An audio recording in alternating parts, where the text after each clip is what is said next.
બનાસકાંઠાના વડગામના બાવલચુડી ગામના સરપંચના પુત્ર અજય ચૌહાણના શંકાસ્પદ મોતના મામલે રાજકારણથી લઈ તંત્ર સુધી ભારે ખળભળાટ મચ્યો છે. અમદાવાદ સિવિલ હોસ્પિટલમાં સારવાર દરમિયાન અજય ચૌહાણનું મોત થતાં પરિવારમાં શોક સાથે રોષ પણ ફાટી નીકળ્યો છે. આ મામલે વડગામના ધારાસભ્ય જિગ્નેશ મેવાણીએ સ્પષ્ટ શબ્દોમાં કહ્યું છે કે આરોપી બચશે નહીં અને કોઈ નિર્દોષ દંડાશે નહીં. એક તરફ પરિવાર ન્યાય માટે અડગ છે તો બીજી તરફ ધારાસભ્ય જિગ્નેશ મેવાણીના કડક નિવેદન બાદ મામલો વધુ ગંભીર બન્યો છે.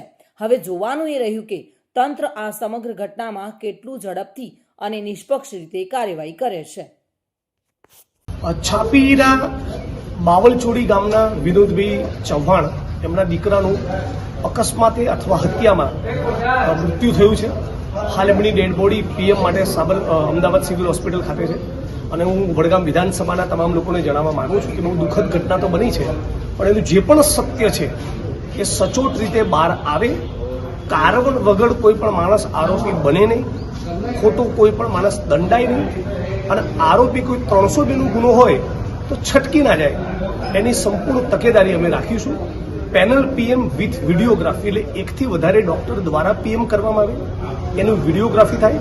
હાલ જ વિનોદભાઈ અને બધા સગાઓની ઉપસ્થિતિમાં જિલ્લા પોલીસ વડા અને આઈજી બંને સાથે વાત થઈ છે અને માગણી કરી છે કે headquarter DYSP BM Parmar, LCB mister Desai અને છાપીના જે નવનિયુક્ત પોલીસ ઇન્સ્પેક્ટર છે એ ત્રણની બનેલી તપાસ ટીમ દ્વારા આખી ઘટનાની તપાસ કરવામાં આવે અને ત્યાં સુધી પીડિત પરિવાર બોડીનો સ્વીકાર નહીં કરે. પણ મને અપેક્ષા છે કે ટૂંક સમયમાં એનો જિલ્લા પોલીસ વડા દ્વારા આ તપાસ ટીમનો ઓર્ડર થઈ જશે અને આગળ જતાં જે પણ વાત બહાર આવે એ પ્રમાણે નિષ્પક્ષ તપાસ કરવામાં આવશે.